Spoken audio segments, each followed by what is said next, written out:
అందరికీ నమస్తే అండి. పిల్లవాడి పేరు పవన్ కుమార్కి అసలు కండిషన్ అనేది చాలా సీరియస్గా ఉంది. ఈరోజు ఉదయం సర్జరీ అనేది జరిగింది.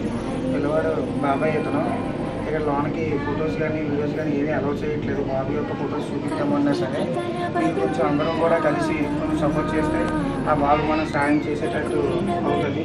అందరికీ నమస్కారం అండి.